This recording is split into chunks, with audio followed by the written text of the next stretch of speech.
बिस्मिल्लाहिर्रहमानिर्रहीम। सब दोस्तों को अस्सलाम वालेकुम। मैं राना खुरम, आप देख रहे हैं जी रोज़ी बाइट। आज हम जो रेसिपी बनाने लगे हैं वो आज तक आपने खाई नहीं होगी, देखी भी नहीं होगी, ठीक है। और आज हमने बनाने हैं करेले गोश्त। बहुत सारे लोग ये कहते हैं कि जी करेले जो होते हैं ना उनकी जो है ना कौड़ वो ख़त्म नहीं होती। तो ये चीज़ें मैं आपको दिखा दूं, ठीक है। हमारे पास 1 किलो गोश्त है और 2 किलो हमारे पास जो है वो करेले हैं और 1 किलो हमारे पास जो है वो प्याज हैं, ठीक है, टमाटर हैं, ठीक है, और 3 चम्मच जो है वो लाल मिर्च है, 2 चम्मच हमारे पास लहसुन अदरक का पेस्ट है, 1 चम्मच हमारे पास जीरा है, 1.5 चम्मच नमक है और हल्दी है 1.5 चम्मच, 2 चम्मच हमारे पास जो है वो दर्दी हमने की हुई जो है ना वो सूखा धनिया है, 2 कप हम लोग जो है वो ऑयल के डालेंगे, ठीक है। तो अभी हम लोगों ने जो है वो करेलों को फ्राई करना है, ठीक है, फिर हमने निकाल देना है। तो सबसे पहले हम लोग जो है वो 2 कप जो है ऑयल डालते हैं। तो चूल्हा हम लोग जलाते हैं, स्टॉप कर दें जो है। हाँ, हम इसके अंदर जो है ना वो 2 कप आप जो है ऑयल का डालेंगे। चूल्हा हमने जला दिया। तो ये हमारा ऑयल जो है इसके अंदर जा रहा है। हमने करेलों को फ्राई करना है। ये जनाब 2 कप ऑयल जो है हमारा चला गया, क्योंकि इसके अंदर जो है वो आप घी भी डाल सकते हैं, ठीक है। तो अब हम घी गर्म होने का इंतज़ार करते हैं। अच्छा जी हम लोग, हाँ, अच्छा जी हम लोग इसके अंदर अब करेले डालने लगे हैं, ठीक है। तो हमने इसे जो है वो फ्राई करके करेले बाद में हमने निकाल लेने हैं, ठीक है। हमने इसको जो है ना वो सिर्फ ब्राउन करना है, ठीक है, करेलों को, और हमने निकाल लेने हैं बस। तो जितनी देर तक ये लाल होते हैं हम लोग जो है बाद में मिलते हैं। आपने ज़्यादा इसे नहीं हिलाना, ठीक है। हमने इसकी जो है ना वो रंगत को बदलना है, ठीक है। और जितनी देर तक ये लाल ना हो आपने इन्हें नहीं निकालना, ठीक है। तो लाल होते हैं तो फिर मिलते हैं। अच्छा जी करेले साढ़े थोड़े थोड़े जड़ा ना वो ब्राउन होने शुरू हो गए ने, ठीक है। ਅਸੀਂ ਇਹਨਾਂ ਨੂੰ ਮਜ਼ੀਦ ਜਿਹੜਾ ਨਾ ਉਹ ਅੱਛੇ ਤਰੀਕੇ ਨਾਲ ਫਰਾਈ ਕਰਨਾ ਮਜ਼ੀਦ, ਠੀਕ ਹੈ। ਇਹ ਸਾਡੀ ਦੇਸੀ ਰੈਸਪੀ ਹੈ, ਠੀਕ ਹੈ, ਦੇਸੀ ਰੈਸਪੀ। ਤੇ ਚੀਜ਼ਾਂ ਜਿਹੜੀਆਂ ਨਾ ਪੱਕਦੀਆਂ ਨੇ ਮਿਹਨਤ ਦੇ ਨਾਲ, ਠੀਕ ਹੈ। ਇਸ ਤਰੀਕੇ ਨਾਲ ਟੇਸਟ ਨਹੀਂ ਬਣਦਾ। ਟੇਸਟ ਉਦੋਂ ਬਣਦਾ ਕਿ ਜਦੋਂ ਇਹਦੇ ਤੇ ਮਿਹਨਤ ਕੀਤੀ ਜਾਂਦੀ ਹੈ।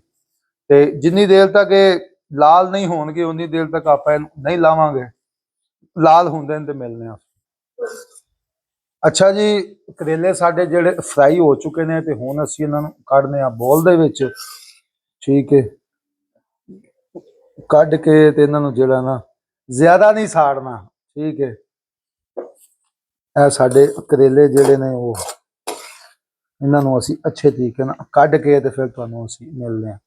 ਕਰੇਲੇ ਅਸੀਂ ਜਿਹੜਾ ਉਹ ਕੱਢ ਦਿੱਤੇ ਨੇ ਤੇ ਹੁਣ ਅਸੀਂ ਪਾਵਾਂਗੇ ਜਨਾਬ ਚਿਕਨ, ਠੀਕ ਹੈ। ਇਹ 1 ਕਿਲੋ ਚਿਕਨ ਹੈ।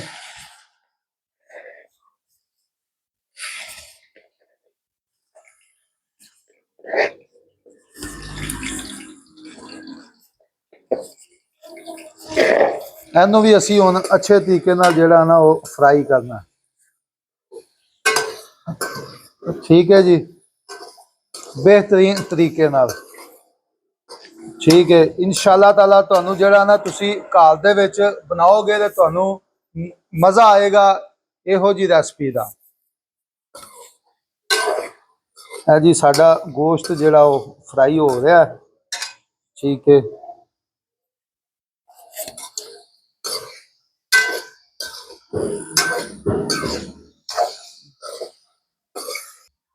ਗੋਸ਼ਤ ਸਾਡਾ ਜਿਹੜਾ ਫਰਾਈ ਹੋ ਗਿਆ ਤੇ ਹੁਣ ਅਸੀਂ ਇਹਦੇ ਵਿੱਚ ਸਭ ਤੋਂ ਪਹਿਲੇ ਪਾਣੇ ਨੇ ਟਮਾਟਰ। ਇਹ ਸਾਡੇ ਕੋਲ ਤਕਰੀਬਨ ਜਿਹੜਾ ਉਹ ਟਮਾਟਰ ਹੈ ਨੇ 1/2 ਕਿਲੋ, ਠੀਕ ਹੈ। ਤੇ ਪਿਆਜ਼ ਆਪਾਂ ਇਹਦੇ ਵਿੱਚ ਜਿਹੜਾ ਨਾ ਸਿਰਫ ਜ਼ਿਆਦਾ ਨਹੀਂ ਪਾਣੇ, ਸਿਰਫ ਜਿਹੜਾ ਫਿਲਹਾਲ ਅਸੀਂ ਇਹਦੇ ਚ ਥੋੜੇ ਪਾਣੇ ਨੇ।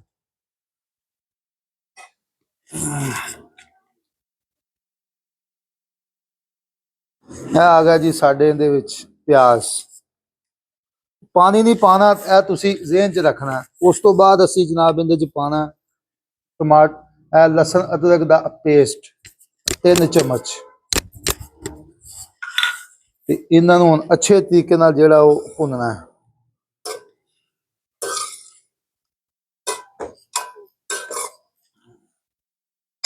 ਉਸ ਤੋਂ ਬਾਅਦ ਇਹਦੇ ਚ ਪਾਣੀ ਜੀ ਹਲਦੀ, ਇਹ ਸਾਡੀ ਹਲਦੀ ਆ ਗਈ, ਸੁੱਕਾ ਧਨੀਆ, जीरा, नमक, लाल मिर्च और दड़ा मिर्च। हुण आपां इन्हां नूं अच्छे तरीके नाल जिहड़ा ओह पकाना है, बेहतरीन तरीके नाल। पानी नहीं लगन देना बिल्कुल। जिन्नी देर तक गोश्त जिहड़ा तकरीबन गालना है 80%, ते यस हो जाएगा तो उस तो बाद फिर आप मिलने हैं। हाय हाय हाय क्या खुशबू आ रही, मैं कहना क्या ही बात है। कोशिश साडा जिहड़ा तैयार हो रहा है, ठीक है, चेक करो, ठीक है।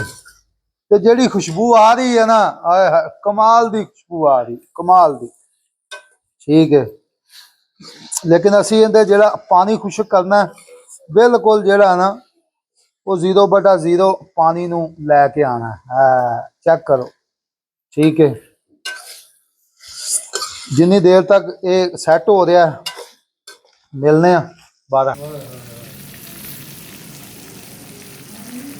गोश्त हमारा जो है वो सेट हो गया, ठीक है, बेहतरीन तरीके से। और गोश्त को जो है ना वो तकरीबन हमने 80% जो है ना वो गाल लेना। तो प्याज भी हमारे जो है वो रेडी हो गए, ठीक है।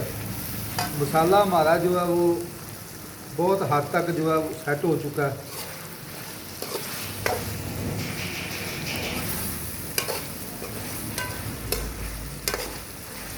अब हमने इसके अंदर जो है वो जो हमने फ्राई किया था ना वो डालना है, ठीक है।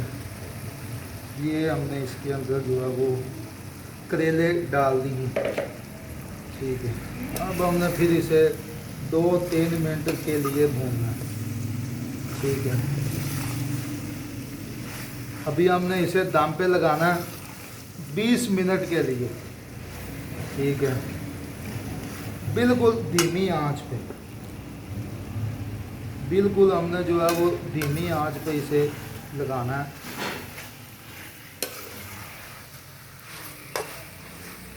बीस मिनट के लिए, ठीक है।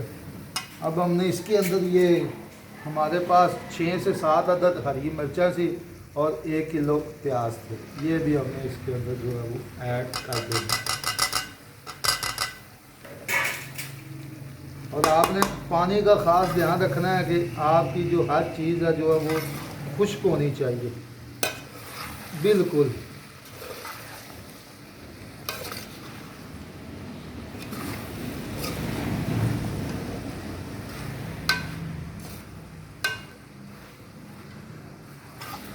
इसके हम जो है वो तकरीबन 10 मिनट के लिए ऊपर ढक्कन देते हैं। मिलते हैं 10 मिनट के बाद। 15 मिनट जोड़ा ना वो हो गए ने, तो हुण असी इहदे ते दम लाने, देखने। हाय हाय हाय हाय हाय क्या मज़े ने, ठीक है। एक दफ़ा इन्हूं जोड़ा वो अच्छे तरीके नाल मिक्स करने, ठीक है। केड़ी खुशबू आ रही है ना, हाय हाय हाय क्या ही बात है, ठीक है।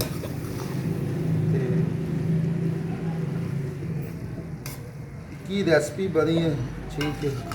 चक गोश्त भी साडा जिहड़ा गल चुकिया, ठीक है। और करेले भी साडे जिहड़े ने वो सैट हो चुके हैं, ठीक है। ਤੇ ਤੁਸੀਂ ਮੈਨੂੰ ਮੈਸੇਜ ਦੇ ਵਿੱਚ ਜ਼ਰੂਰ ਦੱਸਣਾ ਹੈ ਕਿ ਅਗਲੀ ਵੀਡੀਓ ਜਿਹੜੀ ਹੈ ਉਹ ਅਸੀਂ ਕਿਹਦੇ ਤੇ ਬਣਾਈਏ। ਠੀਕ ਹੈ, ਅਗਰ ਕਿਸੇ ਬੰਦੇ ਦਾ ਕੋਈ ਵੀ ਸਵਾਲ ਹੈ ਤੇ ਉਹ ਮੈਨੂੰ ਜ਼ਰੂਰ ਮੈਸੇਜ ਕਰੇ। ਠੀਕ ਹੈ, ਤੇ ਇਨਸ਼ਾ ਅੱਲਾਹ ਤਾਲਾ ਮਿਲਦੇ ਹਾਂ ਨੈਕਸਟ ਵੀਡੀਓ ਦੇ ਵਿੱਚ। ਅੱਲਾਹ ਹਾਫਿਜ਼।